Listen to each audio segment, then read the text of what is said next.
На дворе месяц июнь, во всей своей красе. Вся деревня вела подготовку к великому празднику, Святой Троице. Женщины наводили чистоту в домах. Очень тщательно так, чтобы нигде не было ни пылинки, ни соринки. Намывали окна и подоконники, стирали занавески.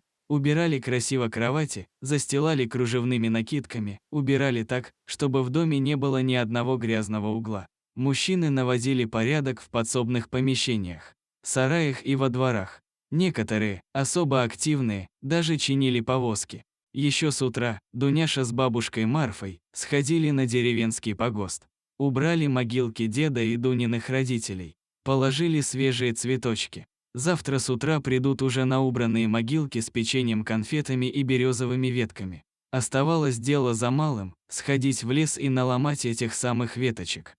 Собрав немного целебных трав, баба Марфа направилась в местный сельмак за продуктами, а внучку отправила в лес. Разделились они, чтобы побыстрее все дела закончить. Бабушка еще хотела пирогов напечь к празднику, с капустой, Дуняшка очень их любила. В день Троицы все деревенские собирались в храме. Освещали лекарственные травы и березовые ветки. В деревне верили, что травы, собранные на Троицу, имеют особые целительные свойства. Взяв свой небольшой велосипед с прикрепленной к багажнику корзинкой, Дуня покатила между полей к лесу за небольшой речкой. Погода стояла отличная. В июне солнце уже с утра хорошо прогрело землю-матушку. После полуденной жары в леске была настоящая благодать. Тихо, прохладно, даже голодные комары совсем не донимали. Девочка планировала быстро сходить в лес и вернуться поскорее обратно, чтобы успеть украсить дом к празднику. Дуня любила ходить одна в лес, так она освобождала свои мысли и чувствовала свободу, ведь в деревне ее постоянно жалели, из-за того, что у нее нет родителей. Девочка устала видеть в глазах людей жалость к себе, ведь она считала себя сильной и ничуть не жалела, что ее вырастили бабушка с дедушкой. Но, что поделаешь, так бывает. Это ее крест и испытание, которое она должна достойно выдержать. Так ей всегда говорил местный батюшка, отец Иннокентий. Дуня, несмотря на свой юный возраст, была очень верующим человеком. Она любила людей и почитала своих родных. Бабушка научила ее многому – вязать, шить и вышивать, а самое главное – лечить травами. «Завтра, скорее всего, пойдет дождь», – так сказала бабушка. «Надо сегодня обязательно собрать травы». Девочка очень быстро дошла до поляны, поставила велосипед под дерево и стала искать нужные ей растения. Она тихонько напевала себе под нос любимую мелодию. Сорванные травы складывала в небольшой льняной мешок. Когда он наполнился до самого верху и стал упругим, Дуня присела под дерево передохнуть. Птицы чирикали свои песни. Ветер шумел в ветвях берез. Девочка прислонила голову к стволу дерева и сама не заметила, как задремала. Когда она проснулась через полчаса, то ее внимание привлек какой-то шорох и странный звук, доносившийся из-под дерева, там, где она оставила свой велосипед.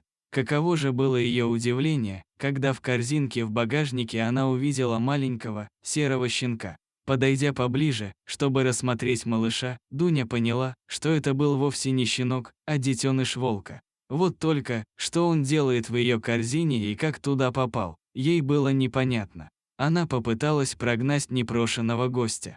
«Кыш, кыш», — говорила волчонку девочка. Силой трясла велосипед. «Иди отсюда, ищи свою маму», но волчонок отказывался уходить и тихонько скулил.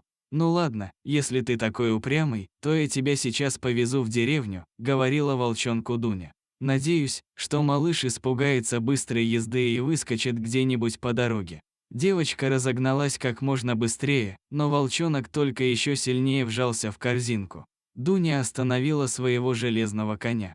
Взяла на руки детеныша и только в этот самый момент увидела, что его передняя лапка висит как плеть. Так вот оно в чем дело-то, ну тогда поехали к бабуле на сеанс-терапию.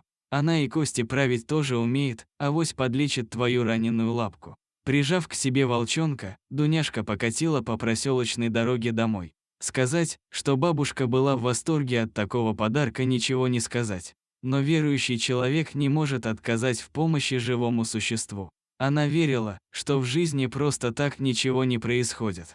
Раз накануне такого большого праздника Господь послал им это обездоленное существо, значит это не просто так. Правда, отец Иннокентий был с ней не согласен.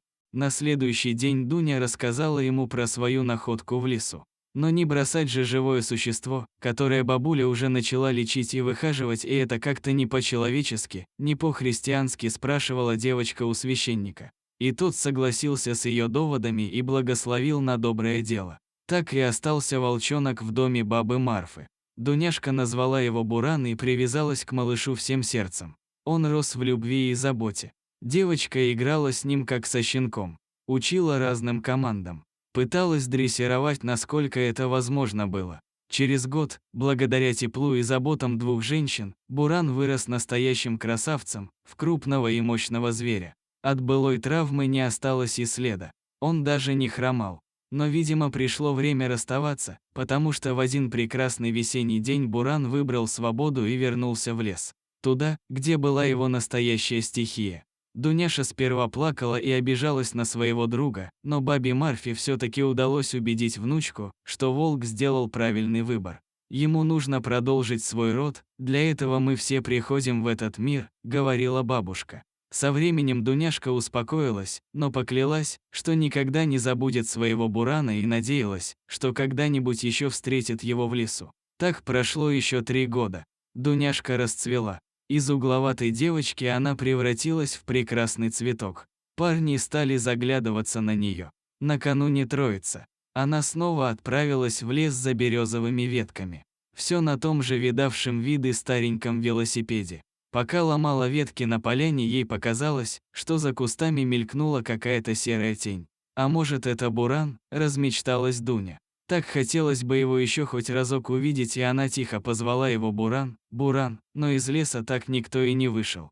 Видимо, померещилось, подумала девушка. Но на самом деле ей не показалось, что кто-то наблюдает за ней. Из ближайших кустов, и это был вовсе не волк, а крепкий мужчина в спортивном костюме, с черной вязаной шапкой на голове, которая полностью скрывала его лицо. Только в прорезях были видны похотливые глаза мужчины. Он потихоньку подошел сзади, чтобы наверняка не быть узнанным. Закрыв Дуне ладонью рот, стал заваливать девушку на землю. Она пыталась отбиваться. Сильно размахивала руками и брыкалась, но мужчина был довольно мощным. Сопротивление было практически бесполезным. Он уже навалился на нее всем телом. В какой-то момент Дуня вцепилась рукой в шапку и резким рывком сняла ее с головы. Перед собой она увидела красное от напряжения лицо отца Иннокентия. «Батюшка», — только смогла прошептать девушка. «Как же так? Вот это ты зря сделала», — зашипел отец Иннокентий, вытаскивая из кармана нож. «Теперь мне придется отправить тебя на тот свет, к твоим родителям. Ведь ты видела мое лицо. А ведь могло быть все так хорошо. Тебе бы понравилось». Дуне в какой-то момент удалось освободить рот, и она смогла громко закричать. «Буран, Буран, на помощь! Кричи, кричи, все равно тебя никто не услышит, а мне так даже больше нравится», — сопел отец Иннокентий. Но Дуня все равно не сдавалась и кричала еще громче. В тот момент послышался шорох из ближайших кустов.